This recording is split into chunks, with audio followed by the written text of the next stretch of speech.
the spotlight wasn't supposed to be on me. Yet in a crowded expo hall, hundreds of eyes turned my way, not out of respect, but because of one shocking discovery. My name had been dragged onto banners, products, and promises I never made. The crowd whispered, the inspector frowned, and my pulse hammered as the lies unraveled in real time. Betrayal doesn't always come from enemies. Sometimes it wears the face of family, smiling as it ruins you. And in that moment, I learned silence is survival, but the truth can be louder than revenge itself. The spotlight wasn't supposed to be on me. Yet in a crowded expo hall, hundreds of eyes turned my way, not out of respect, but because of one shocking discovery. My name had been dragged onto banners, products, and promises I never made. The inspector's frown grew deeper. The whispers around me sharpened like knives. Betrayal doesn't always come from strangers. Sometimes it wears the face of family, smiling as it ruins you. That moment, the heat of humiliation rising in my chest, was when everything I thought I knew about loyalty, sacrifice, and family cracked wide open.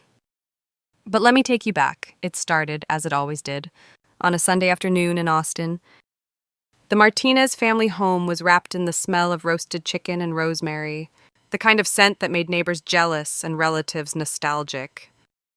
Sunday dinners were sacred in our house, predictable, comforting, and always laced with the same routine. My father, Richard, complaining about the Cowboys, my mother, Margaret, fussing over table settings, and my brother, Victor, showing off his newest scheme to get rich fast. That day, though, the energy was different. It pulsed through the walls the moment I walked in. Laughter spilled from the dining room, too bright, too rehearsed. My stomach tightened before I even set down my purse. Elena, perfect timing, Mom called, her voice pitched just a little too high, the way she always sounded when she was proud of Victor. I stepped into the dining room and froze. Spread across the polished oak table were stacks of glossy brochures. Not cookbooks, not church flyers, but marketing materials, professional, expensive, and unmistakably bold. My father's reading glasses balanced at the end of his nose as he squinted at one page. Victor leaned forward, his eyes shining, his manicured finger pointing at bold print. Then I saw it, my name. My credentials, right there, stamped across the center in elegant serif font, backed by Elena Martinez, CFP. For a moment, the world narrowed. My chest hollowed, the room faded, except for those 4 words blaring at me like a siren. Mom beamed, handing me one of the brochures. Isn't it wonderful? Look what your brother has put together. Victor couldn't contain his excitement. It's called Victor's Vision Plans, Financial Freedom Made Simple. We've already got 30 investors lined up for my gym. 30, Elena. I gripped the brochure so tightly the edges bent. My degree. My license. My reputation. Years of study, late nights, endless exams, reduced to a marketing gimmick. You can't be serious, I whispered. Dad waved a dismissive hand. You're not using that fancy license anyway.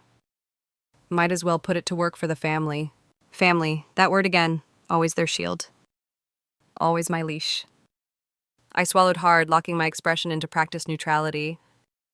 Did you know, I said carefully, that using a CFP's credentials without permission is fraud? That fines can reach $15,000 and licenses can be suspended? The room grew quiet for a heartbeat before Dad chuckled. Government red tape, nobody cares. Mom leaned closer, her hand resting on Victor's shoulder. Don't be difficult, Elena. We support each other's dreams here. The least you can do is help your brother. Victor's eyes glistened, the practiced sheen of crocodile tears. Come on, sis, don't let me down again. Again, that single word cut deeper than any insult. I forced the brochure back onto the table, each movement precise. I need time to think. Disappointment swept the room on cue. Mom's sigh. Dad's frown, Victor's wounded look. The script of my life replaying once more. But this time, something different burned inside me. Not guilt, not obedience. Something sharper. Determination. I smiled faintly, but it wasn't the smile they expected. Because deep down, I already knew this wasn't just a family dinner anymore. This was war. I drove home that night with the brochure still burning in my mind. The ink on the page might as well have been blood. My blood, my sacrifice, my years of silence, turned into my brother's shortcut. At my apartment, I dropped my keys on the counter and sat in the dark. The hum of the refrigerator was the only sound. And suddenly memories started flooding in.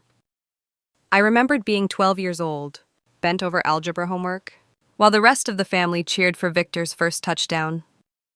My A-plus report card taped to the fridge, covered the very next day by his crayon drawing. I remembered my college graduation. Summa cum laude. My parents arrived late and left early because Victor had a date they needed to help him prepare for. I remembered the licensing ceremony for my CFP credential. My mentor, Dr. Patel, sitting proudly in the front row. My parents, they were across town, clapping for Victor's amateur theater debut. The pattern had been written long before tonight. Family first, but family always meant Victor. I opened my laptop, the glow cutting through the dark. Curiosity pulled me to Instagram. I typed my brother's name. Within seconds, my heart dropped. There it was, post after post. Secure your future with plans designed by my sister, certified financial planner, Elena Martinez. The caption stretched back 3 months. 3 months of lies. 3 months of risk tied to my name. Investor comments piled underneath. Best advice I've ever gotten. Thank your CFP sister for me. Does she do consultations for small businesses? Finally, financial guidance I can trust. Every comment was a dagger. Every heart emoji was another potential liability. My phone buzzed. Dr. Patel's name lit up the screen. Elena, tell me this isn't true, she said, her voice sharp, all business. I just saw Victor's ads online. He's using your license. Do you realize what this means? I swallowed hard. I just found out tonight. The board doesn't care if you just found out. If your credentials are being misused, you are responsible. Fines start at $15,000. Repeat violations could suspend your license entirely. 15,000. The number echoed in my skull. That was more than I had in savings. More than I could survive losing. And Elena, Dr. Patel's tone softened slightly. If you lose that license, your career is gone. Everything you've built, erased. Her words hung in the air long after we ended the call. I grabbed a notepad and started scribbling numbers. Victor's post advertised wealth packages at $299 each. Scrolling through his comments, I counted nearly 80 satisfied clients in a single month. 80 times 299. Almost $24,000 in revenue per month using my name. I pressed the pen so hard into the paper it nearly tore. He wasn't just lying. He was thriving. And every dollar he made, every investor he lured, was another rope tightening around my neck. I leaned back in my chair, staring at the ceiling. This wasn't sibling rivalry. This wasn't harmless exaggeration. This was fraud, with my signature forged across the bottom. And if I didn't shut it down soon, it would bury me. I closed the laptop, my pulse pounding. There was no more pretending. Tomorrow I'd confront him face to face. But a thought gnawed at me as I turned out the light. What if I was already too late? I didn't call first. I didn't warn him. By the next evening, I was standing outside Victor's downtown apartment, fists clenched at my sides. The neon lights from the bar across the street painted the brick walls in garish red. My pulse hammered. When he opened the door, his smirk faded for half a second, before sliding back into place. You could have texted, he said flatly. Like you could have asked before using my license? I pushed past him into the apartment. And then I saw it. Every surface in the kitchen was buried under stacks of branded folders. Flyers? Business cards, stickers. All of them bore my name, Elena Martinez, CFP, in bold, authoritative letters. It was like stepping into a crime scene where I was the victim, and the evidence was everywhere. I picked up a sheet of labels. My name stared back at me, crisp and permanent. These come down, all of them, tonight. Victor crossed his arms, leaning against the counter. You're overreacting. It's just marketing. Nobody actually cares about the technicalities. I spun on him, my voice sharper than I intended. It's not technicalities, Victor. It's fraud. Do you even know what the Financial Planning Board does when someone misuses credentials? Fines. Suspension, career death, and guess who they'll come for first? Me. For the first time, his eyes flickered, a crack in the armor. But then he straightened, tone dripping with sarcasm. Relax, sis, we're family. I'm not stealing, I'm elevating your brand. Think of it as free exposure. My laugh came out hollow. Exposure? You're selling fake security to real people, and you're building it on my back. He stepped closer, lowering his voice. Look, investors trust me because they think you're behind me. That's leverage. And if you'd stop being so uptight, we could actually make money. Big money. I felt the air leave my lungs. There it was, the truth. Not an accident, not a misunderstanding, a calculated move. You want me to partner in your scam? I said. He shrugged. Call it whatever you want. You'd get a cut. Finally stopped scraping by in that tiny apartment, driving that beat-up Camry. Don't you want more than survival? His words stabbed deeper than I cared to admit. Yes, I wanted more, but not like this. I set the label sheet back on the counter, pressing it flat with deliberate care. Here's what's going to happen. You're going to remove my name from every flyer, every sticker, every post. Tonight, and you're going to do it before the board sees it. Victor scoffed, but his bravado faltered. You wouldn't report your own brother. I met his eyes, steady, unflinching. Try me, silence stretched. He shifted on his feet, chewing the inside of his cheek. Then with a theatrical sigh, he muttered, Fine. I'll take them down. I'll change the posts. Tears welled in his eyes, too perfect, too rehearsed. Happy now? You've crushed me again, just like always. I didn't flinch. I'd seen this performance too many times, every trembling lip, every glance toward our parents to make sure they were watching. But tonight they weren't here to play audience. Save the act, Victor. I need proof.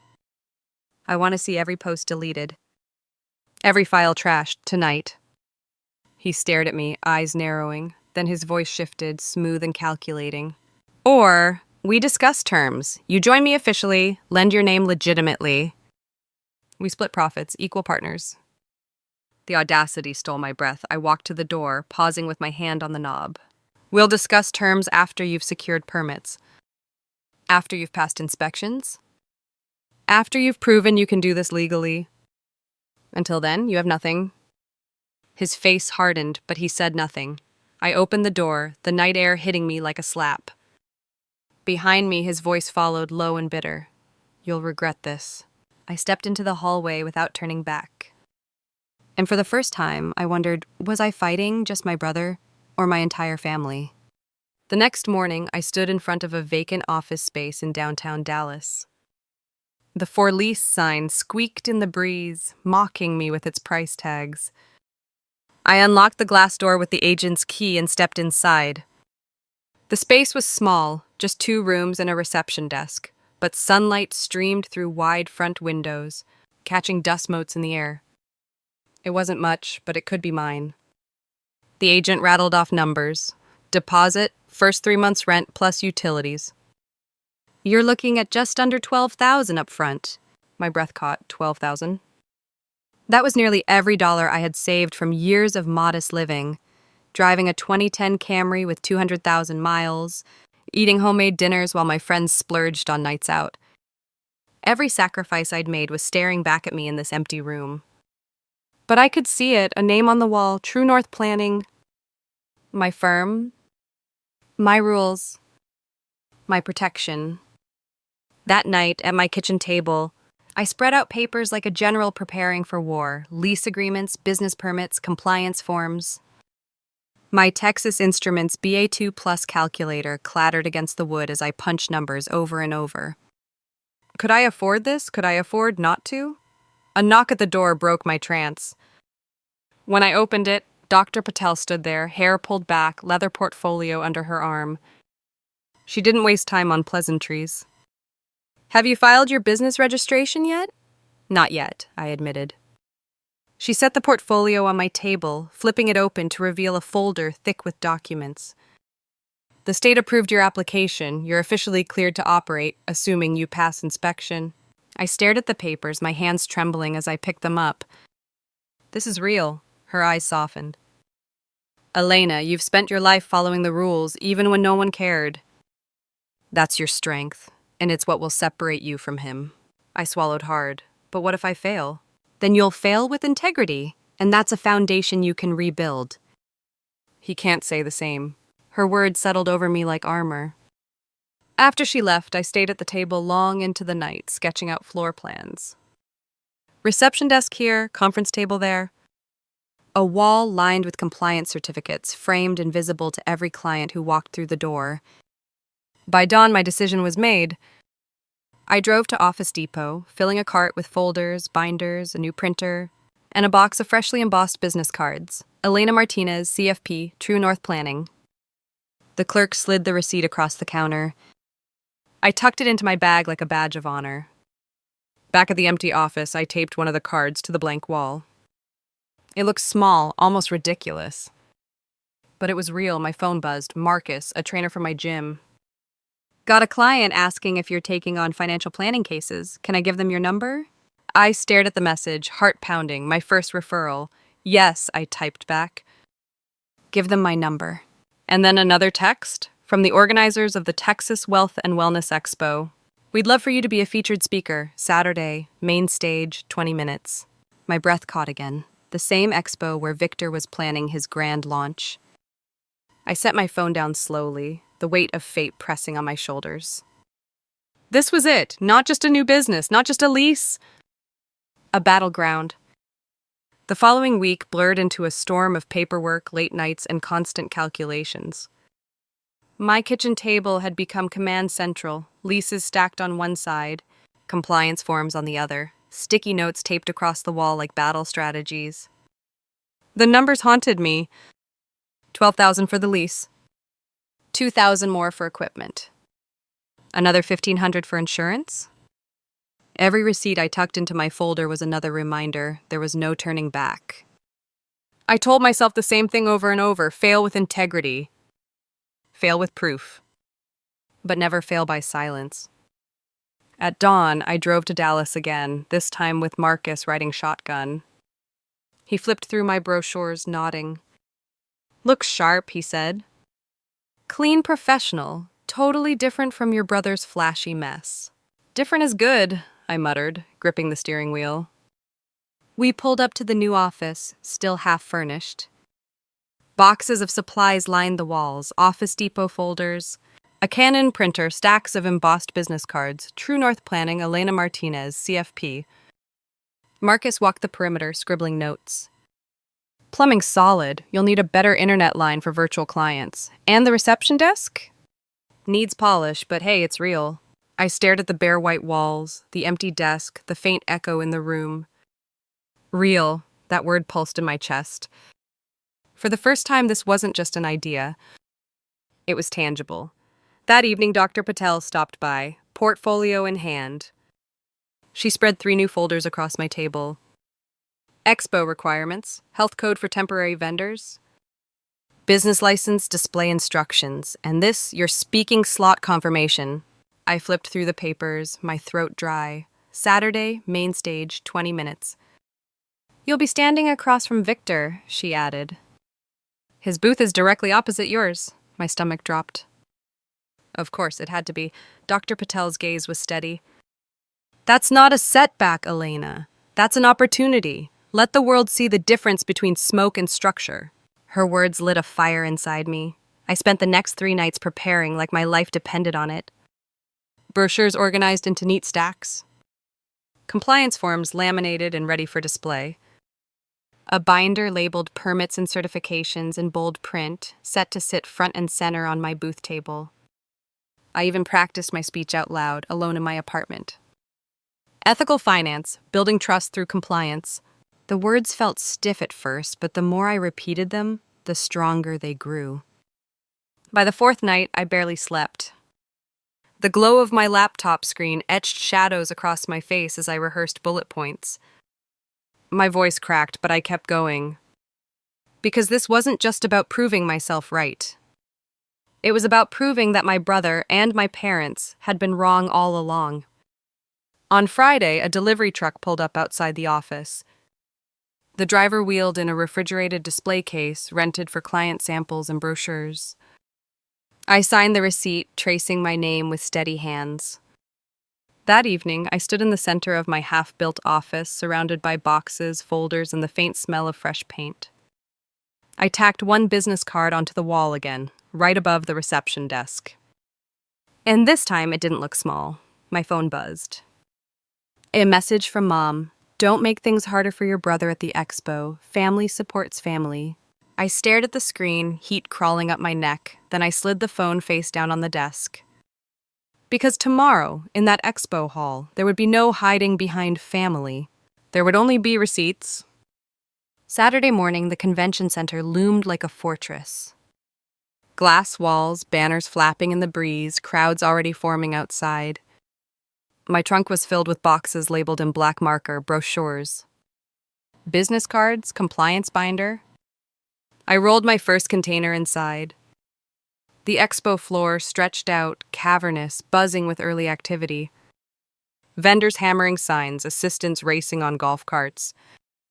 The smell of fresh paint and coffee tangled in the air, booth B27. My square of battlefield, I unpacked with methodical precision. Banner first, TrueNorth Planning, Elena Martinez, CFP. Crisp white background, deep blue lettering. Clean, professional, no glitter, no gimmicks. Then the refrigerated display case, thermometers clipped to the side, logs ready to show. I stacked neatly laminated charts on one end. Client rights, fee transparency, ethical standards. On the counter, my compliance binder rested like a shield, certificates in clear plastic sleeves. Every detail matched the handbook. Every rule checked twice. By 7:30, 2 hours before opening, my booth was complete. Minimal, orderly, that's when I heard it. Little sis went corporate, I turned. Victor strutted across the aisle, trailed by 2 helpers hauling boxes of neon pink signage. His booth, B28, directly opposite mine. A banner unfurled, Victor's vision plans, glittering letters, motivational slogans, and staged photos of smiling investors. Not a permit in sight. He grinned, waving a glossy flyer at me. Catchy, right? Investors love energy, not spreadsheets. I ignored him, adjusting my name badge so my license number was visible. Some investors also love staying out of prison. He laughed, loud enough for his helpers to hear. Still dramatic. Don't worry, Mom and Dad are bringing backup supplies. They'll be here soon. Of course they would. I returned to arranging my brochures, but tension vibrated through the air like static. Booths were judged not just by looks, but by what happened when inspectors made rounds. One mistake, just one, and I could be tagged non-compliant. By 8:00, the hall buzzed louder. Victor's booth exploded into chaos, pink balloons, loud music blasting from a Bluetooth speaker, boxes spilling across the floor. He handed flyers to passers-by, pitching like a carnival barker. Meanwhile, professionals in suits drifted toward my booth, curious, nodding at my clear displays. Marcus appeared with coffee, slipping me a quiet thumbs up. Looks tight, he whispered. Exactly how it should, I exhaled, steadying my hands. Then right on cue, my parents arrived. Mom carried a box of snacks toward Victor's booth. Dad followed with stacks of extra flyers. Mom caught my eye and waved, hesitant, almost guilty. Dad didn't bother. His eyes flicked over my booth, unimpressed, before focusing back on Victor. My jaw tightened, years of favoritism condensed into a single glance. At 8:30, the PA crackled. Health and business inspectors are beginning floor rounds. Vendors, please have all documentation ready. The air shifted, conversations hushed. I straightened my blazer, placed both hands on the counter, and rested them on my compliance binder. Across the aisle, Victor fumbled with a box, whispering frantically to his helpers. Footsteps echoed, measured, deliberate. A woman in a gray suit approached, clipboard in hand, badge clipped to her lapel. "Inspector Davis," she announced, scanning the booths. "Which vendor am I speaking with?" I extended my hand, steady and firm. "Elena Martinez, CFP, booth B27. She nodded, flipping to my page. "Let's begin." Inspector Davis flipped through her clipboard, then glanced at my booth. "Documentation, please." I slid the binder across the counter. Transparent sleeves revealed each page: state business license, registration certificate, proof of insurance, compliance permits. She examined them with steady eyes, initials flowing onto her sheet one by one. Thermometer logs. I opened the refrigerated case. 2 digital thermometers blinked green. Inside, sample materials sat neatly labeled, temperatures recorded every hour. She scribbled another note. "ServSafe certification?" I pointed to the framed certificate hanging beside my banner. "My name bold and clear, Elena Martinez, CFP." Her mouth tightened into what almost looked like approval. "Everything appears in full compliance." Excellent preparation. Relief flooded my chest, but I kept my expression professional. "Thank you." She initialed my page, then turned directly across the aisle. "Victor's booth." I busied myself greeting a couple of early visitors, though my eyes kept darting sideways. "Documentation, please," Inspector Davis said again. Victor scrambled, pulling crumpled papers from a backpack. "No binder, no sleeves. Just loose sheets, some smudged with ink." The inspector frowned. "Business license?" He handed her a glossy flyer instead. "Look, my sister's certified. She backs me." "That's enough, right?" My stomach twisted. Her voice sharpened. "That is not a license. That is advertising." "Where are your permits?" Victor gestured wildly at his neon banner. "We're a family business. We don't need all that red tape." The inspector's pen froze midair. "Incorrect. All vendors require permits." She reached for a thermometer on his display cooler. Numbers blinked in red, unsafe range. "Temperature logs?" she asked. Victor stammered, eyes darting. "We didn't think it mattered for brochures." The inspector's tone cut like steel. "When you claim financial products or distribute samples tied to credentials, it matters." Crowds had gathered now, whispers buzzing. Phones tilted, recording, then came the words I had waited to hear. "This booth is non-compliant," she declared, pulling an orange tag from her clipboard and slapping it across Victor's display. The sticker blazed like a warning flare. "You may remain to hand out information, but no financial claims or credential references are permitted. Further violation will result in removal." The crowd murmured, some laughed. Others shook their heads. My parents arrived just in time to see it, Mom rushing to Victor's side, patting his arm, Dad scowling at the inspector. "He's just starting out," Dad barked. "You're punishing small business." Inspector Davis didn't flinch. "I'm enforcing the law." Meanwhile, a voice boomed over the PA system. "Attention attendees, our featured speaker series begins at 11 a.m. with Elena Martinez, CFP, presenting Ethical Finance, Building Trust Through Compliance, Seminar Room C." Heads turned toward my booth. Visitors drifted over, curiosity bright in their eyes. A gym owner asked about wholesale packages. A yoga studio manager requested my card. Victor's voice carried over the aisle, loud and bitter. "She did this on purpose. She reported me to make herself look better." Mom tried to hush him. Dad's glare burned through me like fire. But I kept my focus steady, handing brochures to waiting hands. Inside, something shifted. Years of being overlooked, dismissed, made smaller, evaporated. For once, the rules I followed weren't chains. They were weapons. By mid-morning, my table was swarmed. My tablet pinged with sign-ups, one after another. Business cards vanished in stacks. My schedule filled faster than I could process. Across the aisle, Victor slumped behind his booth, the orange tag, a silent scarlet letter. I didn't gloat, I didn't smile, because this wasn't about revenge anymore. It was about respect earned in public, and the one truth my family had never wanted to face was now undeniable. Sometimes silence, followed by excellence, is the loudest response of all. Sunday evening, my phone buzzed nonstop. Come home, we need to talk. The text came from Mom, then Dad, then Victor himself. I pulled into their driveway, the porch light already glowing against the dusk. The house looked the same, but inside the air was thick, tense, like a stage set before the curtain rises. They were waiting in the dining room. Mom wringing her hands, Dad pacing near the window. Victor slumped at the table, eyes rimmed red but dry. The second I stepped in, the performance began.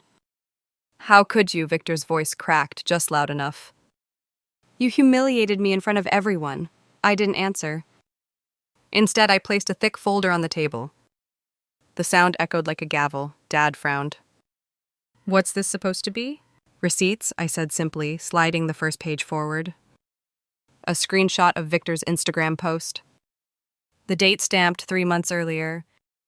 My name, my license. Bold and illegal. Victor's fake tears paused for a beat. I laid down a second page, the orange citation from the Expo inspector. Non-compliant booth, permit violations. Mom's voice wavered. Elena, you don't have to be so harsh. These aren't harsh, I cut in. These are facts. I added a third document, a financial analysis scribbled in my own handwriting. At $299 a package, 80 clients per month. That's $24,000 in monthly revenue, all built on my license. If the board had caught this before I did, I would have been fined $15,000 and risked suspension. Not him, me. Silence fell, broken only by the tick of the wall clock. Dad's jaw tightened. You're being petty. Why can't you just share your success with your brother? My laugh was sharp, humorless. Success? Fraud isn't success, and my name isn't community property. Mom leaned forward, her voice soft, pleading. Family helps family, don't you remember? I met her gaze, steady. Family doesn't steal from family. Family doesn't gamble with someone else's future. Victor's mask cracked, his tears dried, calculation flashing in his eyes. Fine, you caught me. But you can't stop me. Investors believe in me, not in paperwork, and they'll keep believing. I slid the final page across the table. An email from the state compliance office addressed to him. Proof he'd been warned months ago about permit requirements. Proof he knew. Mom's hand trembled as she read. Dad's face drained of color. Victor shoved back his chair, voice rising. That woman was impossible to deal with. She just wanted bribes. No, I interrupted. She was doing her job, just like I'm doing mine. For once, neither parent rushed to cover him. The weight of the documents pinned them silent. I gathered the folder, stacking each page neatly. Here are my terms, my name, my license, my credentials. They're not available. Not for him, not for anyone. If I ever see them used again, I'll report immediately, no hesitation. Mom's whisper was almost inaudible. You'd do that to your own brother? I stood tall, my voice calm but cold. I'd protect my career, from anyone, even blood. Dad sank into a chair, looking smaller than I'd ever seen him. Victor's glare burned, but he stayed silent. I turned toward the door. I have clients waiting. No pleas followed, no guilt trips, only silence. But as I stepped outside, the night air heavy around me, one thought refused to leave my mind. Had I drawn a boundary or started a war? 1 month later, I unlocked the glass door of my office at dawn. The faint smell of fresh paint had finally faded, replaced by the clean scent of new carpet and printer ink. TrueNorth Planning. My name on the wall. My business card stacked on the reception desk. The numbers on my screen still shocked me every morning. 95 paying clients.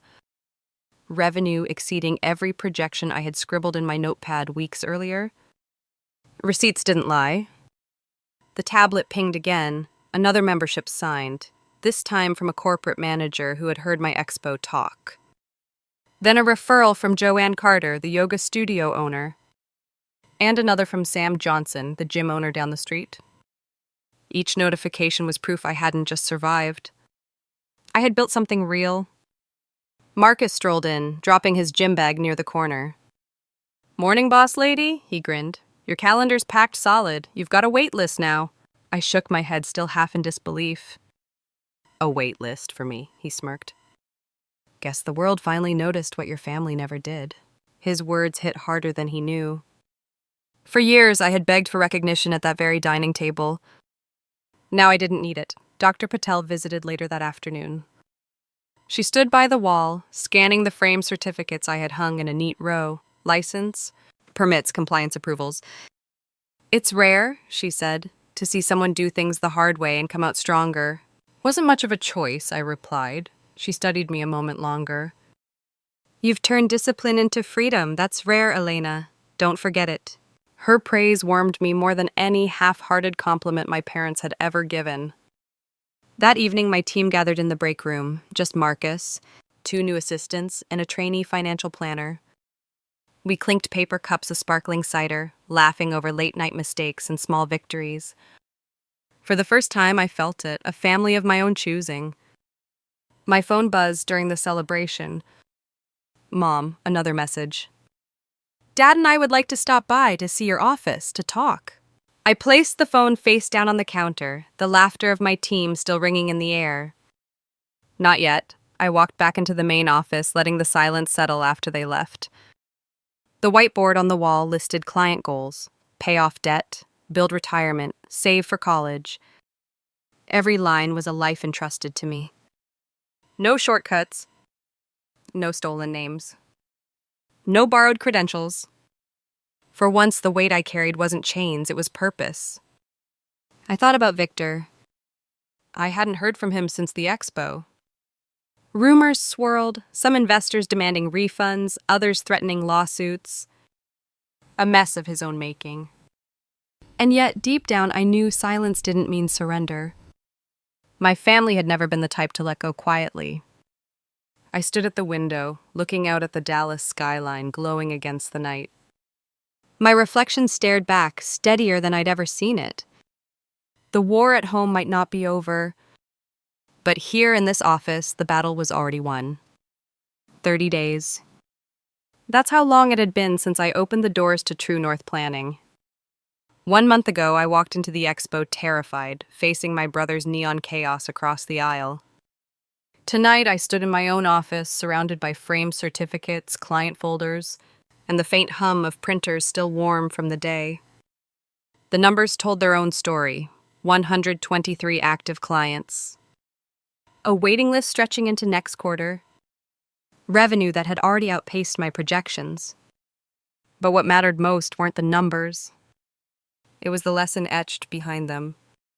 For years, I thought family loyalty meant silence. That letting myself be overlooked was the price of keeping peace. But silence without boundaries isn't peace, it's surrender. And surrender was slowly killing me. What I learned, the hard way, is that your name, your license, your life's work isn't community property. It's yours. And it's worth defending, even when defending it means standing alone. I thought revenge would feel like shaming my brother, or finally making my parents see me. But the truth is, revenge felt like this moment, unlocking my office door at dawn, turning on the lights and knowing this is mine, finally mine. Sometimes the loudest revenge isn't shouting. It isn't even fighting back. It's succeeding quietly so completely that the people who doubted you have no choice but to see you. And when they finally see you, that silence becomes thunder. I looked around the break room where my team gathered. Marcus, my assistants, even Dr. Patel raising a cup of cider. We toasted, laughed, and dreamed about the scholarship fund I had just announced for young planners who want to build ethical careers. That's when I realized something powerful. I hadn't lost a family. I had built one. I want you, yes, you watching, to take this lesson with you. If you've ever felt invisible, if your hard work was stolen, if your boundaries were crossed, know this: you don't need their approval. You don't need their permission. You only need proof, receipts, and the courage to stand by them. And when you do, your story can change. Right here, right now, I want you to take a step for yourself. Hit subscribe to Heartless Revenge, because this isn't just my story, it's yours too. Smash the like button so more people trapped in silence can hear this and know they're not alone. And in the comments, tell me, what boundary did you draw that changed everything? Because sometimes one story sparks another. And together, silence can turn into thunder.